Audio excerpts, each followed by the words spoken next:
channel. My name is Monette, and this is my channel, Evolve with Monette. Oh, we're on location, so we're getting some adjustments. Okay, guys, so what I wanted to do was talk to you really quickly. I'm gonna go up a tiny bit more. All right, hopefully I get my angle right. All right, so I had some messages to get out. These boobs, y'all, they just live their best life, don't they? I wanted to talk to you for those of you that are new here. What an intro if you are new here. But if you are still here, my name is Mona and I'm a professional intuitive empath. Probably wanting to clarify and connect that all videos are not like this, okay? I just want you to understand. But sometimes videos are like this. It bees like that when we are traveling. So we have to definitely get ourselves into a space of connecting. So I'm so glad to be here with you guys. All right. That said, out of the way, the church announcements are done. I want to talk about the 7 signs that you're dating a sociopath, which is according to a therapist. So this is not just the 7 signs that you're dating a sociopath because Monette said so. It is actually studied and proven. And that's one of the things that I was talking about just a minute ago on the other live, which is that if you are exiting narcissistic abuse, you can self-educate. A lot of us do, but make sure that you get some of your information from actual doctors.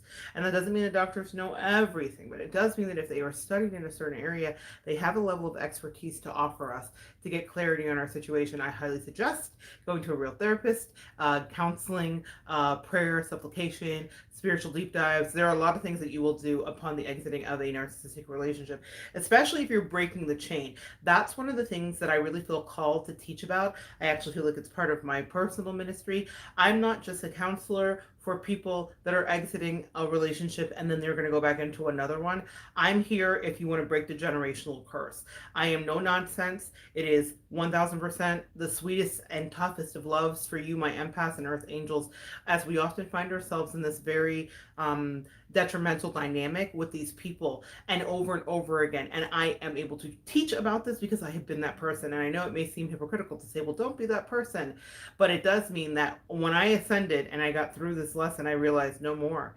And it's not just something that's happened recently. I've been working on this for years, guys. So I want the same for you. I actually speak over the people that are here in this video are putting an end to narcissistic abuse in their life, period. .com forever. It's not going any further, and that's what I'm here to do. So I want you to be immersed in education. I am an emulsifier regarding things, and so I broke this down to its nth degree, and I understand the many relationships that got me here. The initial relationship, check your narcissistic parents. A lot of us got our first injuries there, or were taught how to suppress our emotions there. But anyway, let's get into the sociopath part. You see, you guys, I can just go on and on. I have such a passion for that. It is important. And I feel like this is something that you may need to know if you are dealing with any kind of person. And I'm going to kind of go through some of the article here. Someone had written into this doctor, Dr. Jen, and they said specifically, I have been with my guy for a few months and I think he is the love of my life. He's charming, smart, and hot as hell. But if I'm being honest, there are some things that concern me. I have caught him in a few lies, and when I do, he totally doubles down on them. The narcissist will double down. He totally doubles down on them. He also just doesn't have a lot of empathy for others and seems to even get off on the pain that other people suffer. He actually enjoys those YouTube videos where people gets hurt and laughs it off, but I'm horrified. My bestie thinks he might actually be a sociopath, but I know my boyfriend isn't Ted Bundy. It's so funny. I tried to title this like Ted Bundy Way, but apparently, fortunately, in our society, there is nothing named after Ted Bundy. But you usually your location will ping. I always try to like tie it in to whatever the lesson is, and I couldn't even get it. So it's funny that she mentions this because I didn't see this part. I just went right to the meat. I'm all about like the Virgo in me scans right for the info, right? So I skip past the fluff. But anyway, so she says that I know my boyfriend isn't a Ted Bundy or a Joe from You. At least I think. What is a sociopath really? And how do I know if he is one? Now, the doctor's answer was a true sociopath is rare. Only 6% of the male and 2% of the female population meet the diagnostic criteria. According to the research, the personality disorder is at least 3 times more common in men than women, but it's still unusual to encounter a true sociopath. In 30 years of being a therapist, I've only encountered one or two in my office, she says. But first, let's clear some things up. Sociopathy is actually a colloquial term for antisocial personality disorder, a mental disorder that can be found in the DSM, which is a diagnostic and statistical manual that shrinks, like herself used, she says, to diagnose patients. Generally speaking, those with antisocial personality disorder, aka sociopathy, show no regard for right or wrong and tend to antagonize, manipulate, or treat others harshly with callous indifference. This is quoted by the Mayo Clinic. They also tend to show no guilt or remorse for their behavior. Okay, so antisocial personality disorder, they say, occurs on a continuum. And they say, similar to narcissists, sociopaths tend to be extremely charming. They are chameleons and they're able to figure out exactly what you want and need in a relationship. They will seduce you, then ultimately hurt you and take advantage of you. Word to the wise, someone with this kind of personality disorder is always on the hunt for new victims. I feel like we could just kind of roll them one in the same, but I'm going to follow the lines of delineation that the therapists say here, because don't we think that the narcs do the same thing? They're always on the hunt for the new supply, right? So they're always on the hunt for new victims and to take advantage of. Don't be surprised if your grandmother's ring is missing from your apartment, money is withdrawn from your bank account, or you just found yourself paying for everything in your partner's life. Their ability to lie is off the charts, and the entire history that they presented to you may not even be true. Guys, I'm going to stop. Well, no, I'm going to keep going. It may not even be true. The therapist says she once met a sociopath that not only lied about his entire family history and where he came from and his socioeconomic background, but he even claimed to speak French when he couldn't speak a word of the language. If you catch them in the lie, they're likely to go into a rage and blame you. They will often become aggressive and hostile and just disappear. Okay, and so blah blah blah blah. Let's get into the signs. All right, so thank you for sticking with me. 7 minutes in. I guess I should timestamp that, or if anybody wants to down below, that I start the list at 7 minutes in. They lie and they con others. Okay, I'm going to go through the list and then we're going to go back in each individual thing and really get through the lesson. They are manipulative. They are manipulative. That was 14, but that's not on the list. They are impulsive. 3, they have anger problems. 4, they are risk takers and don't care about safety. 5, they are irresponsible. 6, they do not follow the law. 7, they have no remorse. Okay, we're going to go back in and we're going to get to the meat and potatoes.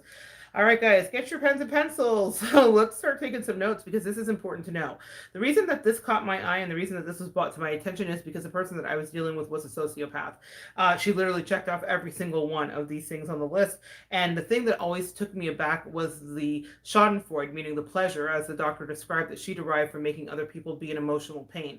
She went out of her way to find how she could cripple somebody emotionally. Now, she did learn a lot of this from a narcissistic mother that had modeled that to her, who was cold as ice and always willing to sacrifice somebody else's feelings for the greater good of her own emotions. Now, we all, that word is like thrown around a lot, but the sociopathy, I don't think that her mother was a sociopath. I think she is a sociopath.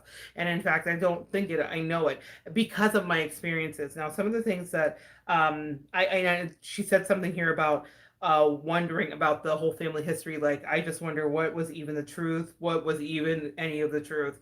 But listen, let's get into it. They lie and con others. They are deceitful, guys. They take advantage of other people for their own financial gain or enjoyment. This could be anything at all, from a small lie about where they were and when they didn't answer their phone to having a full-blown other life and family in another state. Be careful that you are not taken in and taken advantage by them.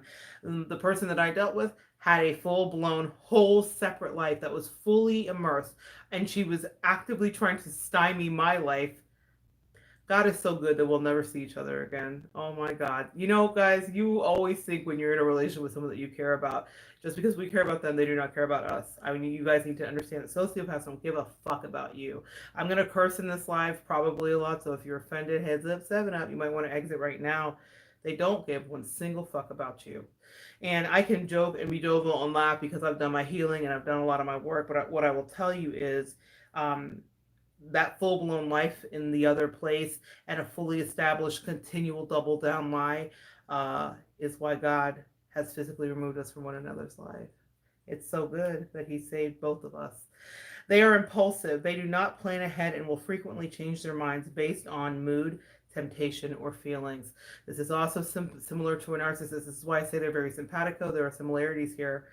Loyalty doesn't exist to a narcissist. It's only about what their newest fix is, where the fun is, where the thrill is.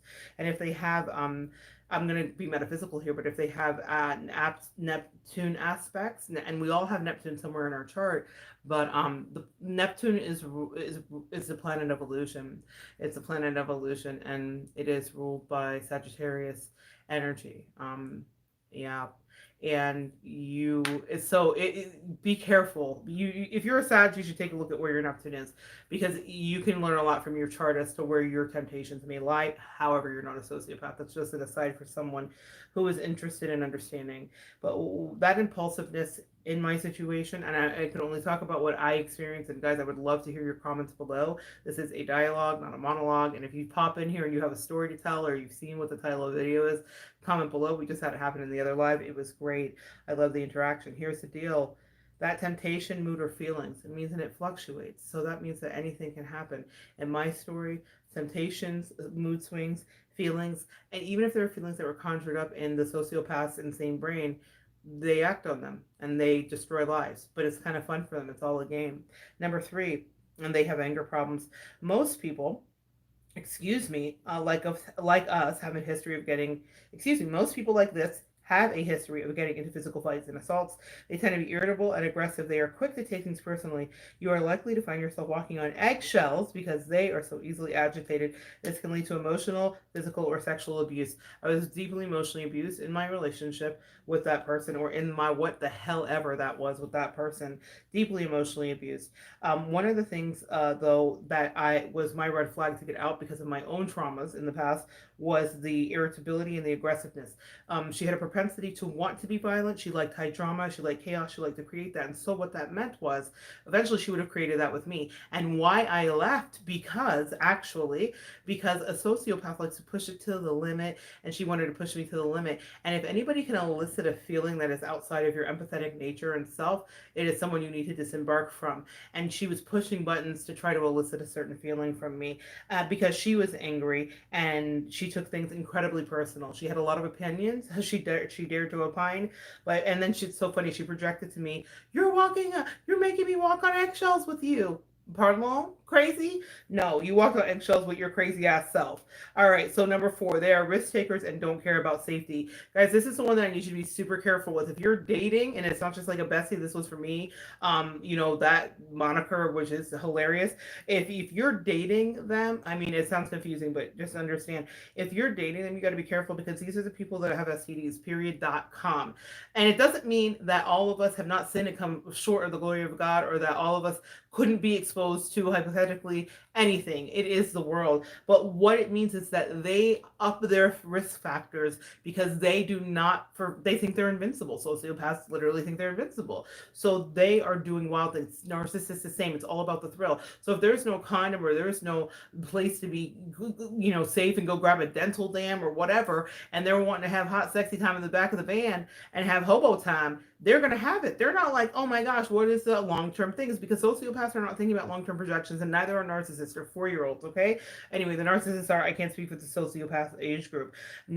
So they tend to be reckless about their own safety and the safety of others. This could be anything from reckless speeding to full-blown criminal behavior. Don't get pressured into doing anything that scares you or makes you feel unsafe, is a recommendation.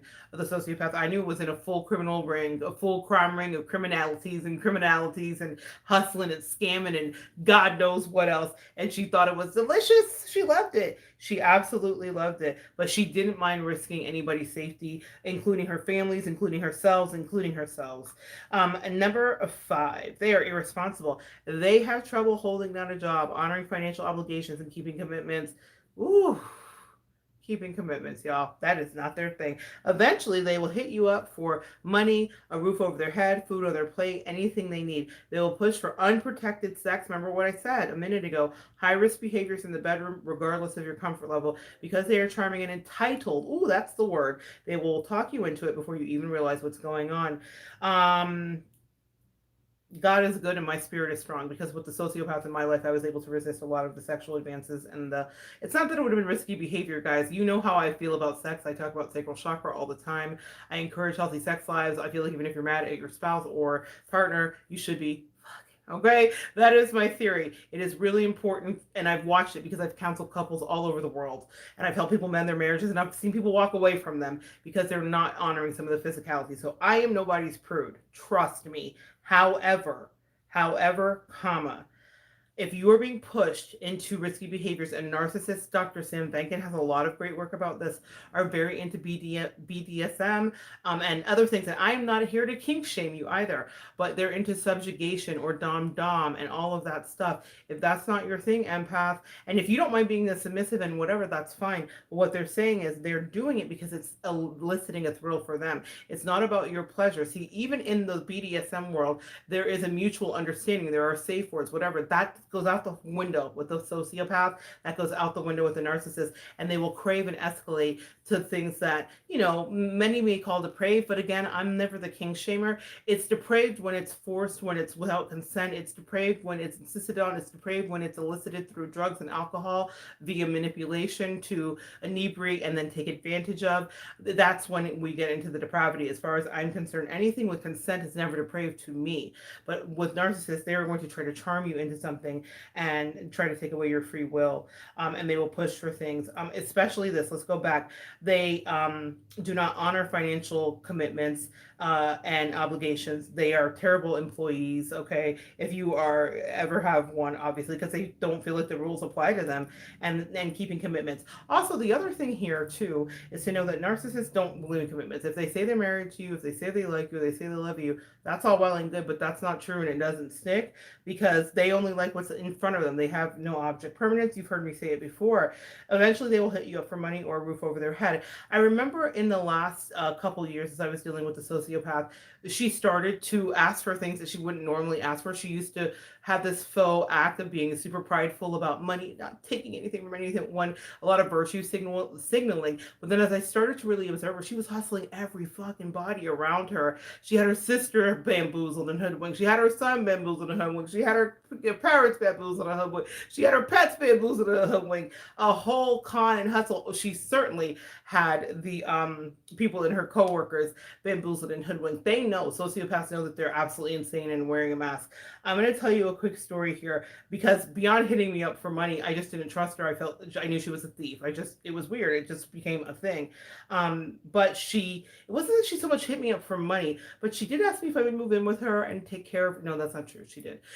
Yeah, all these things are true. She did ask if I would move in with her for like a few months, 6 months, and do whatever just to take care of her. She was hustling me. She just saw me as a financial like boon and boost. And sociopaths love to take from someone they think is stupid. That's their favorite thing. They're like, you deserve this because you're stupid. The same thing is true of narcissists. Okay. 6, they do not follow the law.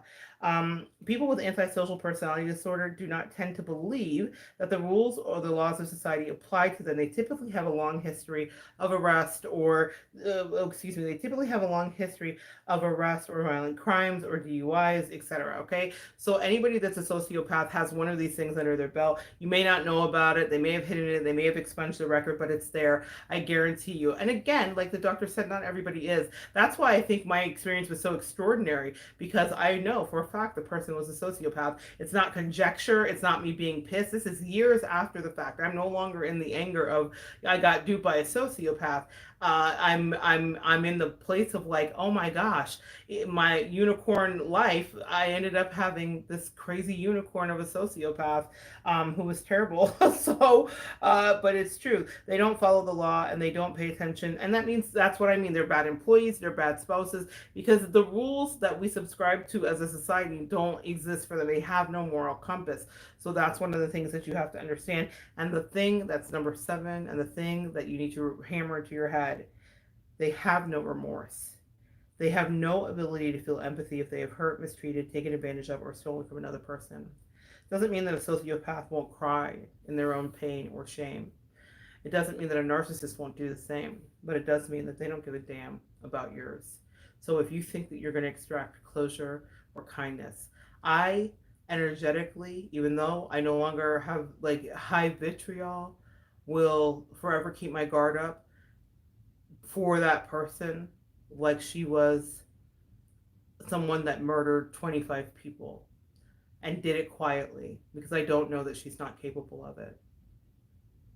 It's not something I ever thought I would say about her when I was in the stupor, the dupe, the delusion, the Neptune energy, the Sagittarian Neptune energy. But it's something I know to be true. It's chilling, but it's the truth. You don't let sociopaths and narcissists back next to you. So for those of you that still have crushes on your exes, check yourself before you wreck yourself. Because sociopaths and narcissists are bad for an empath's health. They kill us. And it may not be shot to the head, now you're dead. It may be a series of paper cuts until you eventually bleed out, but the result in the end is the same: man down. For the super empath, I'd like to flip that refrain. Rihanna's song, Man Down, is about having to put an end energetically or actually. She's talking about actually, let's talk about this figuratively and spiritually, to someone who had cheated or betrayed or done something in her life. And she says, oh, mama, mama, mama, I just shot a man down in Central Station in front of a big old crowd. With a sociopath, I think things are different. With a narcissist, the way that you shoot the man down is you tell the truth and you take the fucking mask off. That's how you shoot them down. That means you stick up for yourself and your family and your community. You stick up for yourself in front of them if they're not actually violent and dangerous in a physical way that would harm you. But run first, especially with covert narcs if you're dealing with that. But sociopaths, they don't give a damn. Not one care about you. And they want to see you hurt and they enjoy pain. And I know that seems extreme. Some of you guys need to wrap your head around this. She told me all the time about how she delighted in making girls in her office cry, how she delighted in making her nieces feel rejected and unwanted. She would gaslight and flip things and make it seem like they were a certain way when they would be concerned and want to do an intervention because she was reckless, wild, and entitled, as we've detailed here in the sociopathic list. She hurt people that were both family, both blood, and friend or foe. Everybody was a foe. Because when anything floats in a sociopath's mind, they're sure it's the thing that they know and they act on it. Remember, impulsivity. They don't think things through. They don't reflect. They don't second guess. They don't ever examine. They just want to shoot the thing down. Super empath, if you're here and you're listening still, you have the power to turn that around. Rum papa pum, I just shot a man down. Oh, they didn't want me to say that in Central Station in front of a big old crowd. I didn't want to do it. Whatever happened to it? Why did he make me do it? Some of us are pushed into the place of speaking up for ourselves. And I always say we are spiritual snipers. So when I say shoot a man down, I am not inferring anything other than telling your truth, because for a narcissist, that is their kryptonite.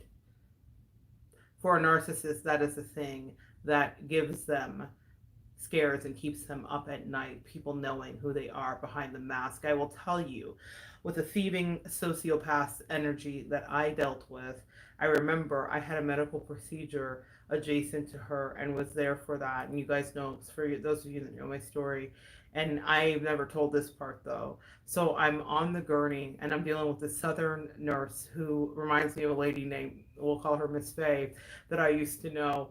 She was mean, and you could tell that she was running ish on the floor, and that everybody kind of like kowtowed and deferred to her, and she was such a bitch.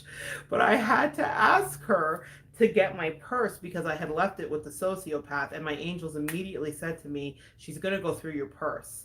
And I thought, no, that's my best friend. I thought, no, I know her. I've known her for 20 years.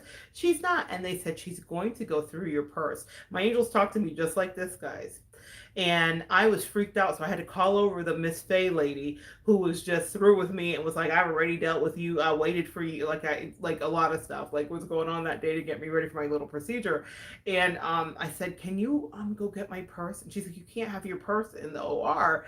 And I was like, "Okay, can you just bring it to me real quick?" Because what I wanted to do was get my phone out and get my wallet out because I didn't trust this bitch. And I had never felt that way in my whole life. But my angels and my ancestors, my intuition, and the fact that the checklist just added up made me have to rethink everything I'd ever known. The mask was slipping. But let's talk about this even more. So I sent her to get my purse, and she says, "Oh, your friend says she's going to take it to the van." And I said, "Okay." She's going to take it to the van. There's nothing I could do. It was out of my hands. Miss Faye wasn't cooperating with me, but my angels said.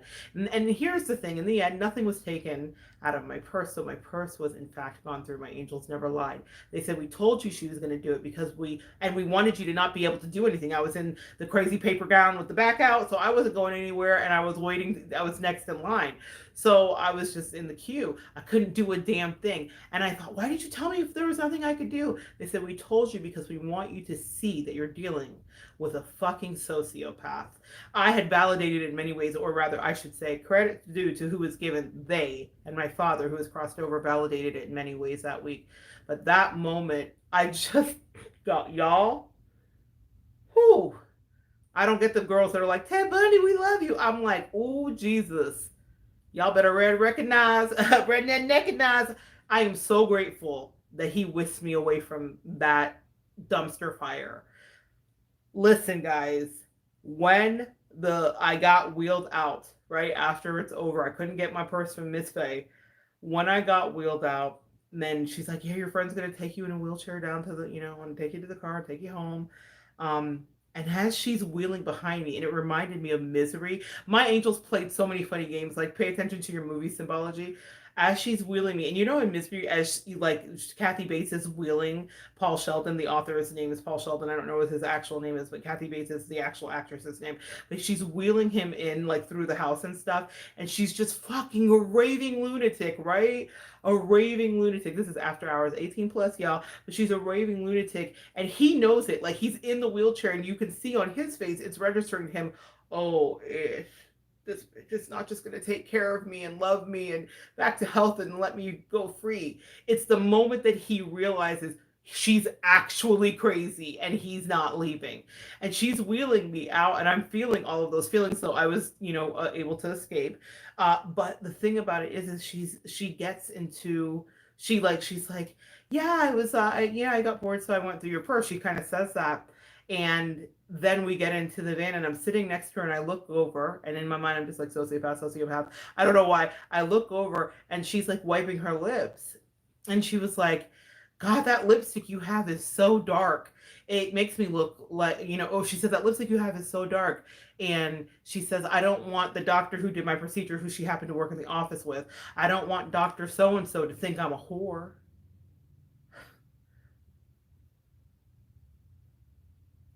People will always tell you who they are.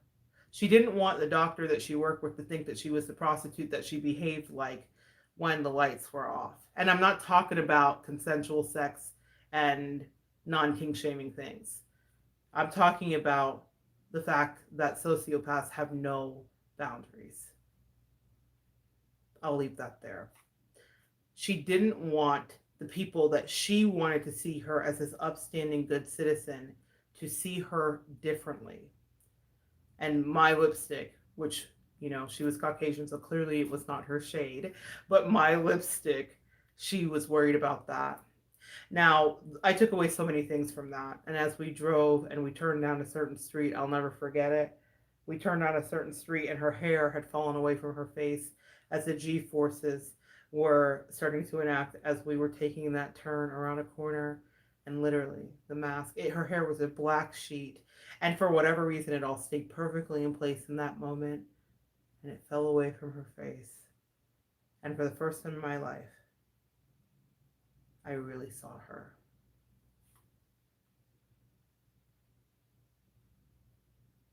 I really saw her. And they had that full circle moment. We told you Be careful. This is for my spiritual people here, not just for people on the checklist of a sociopath. We told you she was going to go through your purse. She did, in fact, go through your purse. Even if Crazy was watching right now, she could validate that that nurse went out and talked to her and was like, oh, she's worried about her purse. She didn't know why that happened. If she watches this, she'll know why. But that was why. Because I didn't trust her. Because my angels talked to me like we're having a conversation. And she underestimated that. See, sociopaths can't fathom that there's anything beyond themselves because they find themselves to be gods. The same is true for your narcissist. And she was one and the same, both, all of it. And so all of this is like this full circle moment for me. And she can remember it happening, or she might not remember it happened, or she would deny it with the prayer of the narcissist that it happened, but it did happen. And it was just so that I could know. She has so many chameleon energies and faces. Who is she even? The doctor thinks she's a good best friend that cares about you and doesn't know how cruel she is to you the second the door is closed. The friends that she gossips about you to because she wishes that she was you and had your life. Uh, guys, Kathy Bates. I'm going to leave it there. Guys, it's a lot. It's such a lot, but I want you to know that sociopaths wear that mask. I was duped for so many years. I always knew the darkness was there, but I just, you know how we are attracted in that regard, the empath narcissist dynamic, like a moth to a flame. I thought I was going to help and heal. You cannot help and heal a sociopath. There are people that I can help and heal, and now I value myself and my time, and they pay for that, and I do help and heal. And if you happen to be a friend in my life, then I'm always going to imbue you with blessings and upgrades because empaths, that's what we get to do. We have that power to make someone's life better just by being their friend, just like a good empath has the power to make our life better.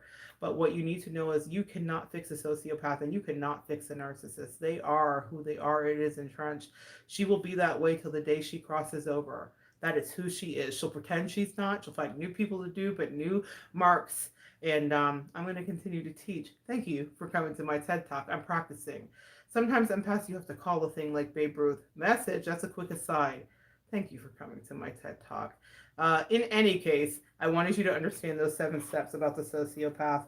It is not something that you can heal. Oh, mama, mama, mama. The only way to heal it is to kneel, and I mean pray or prayer and supplication. And then, if you need a silver bullet, let it be one of truth. If you have to shoot that man down, not of violence, not of metal, not of combustion, but don't be around.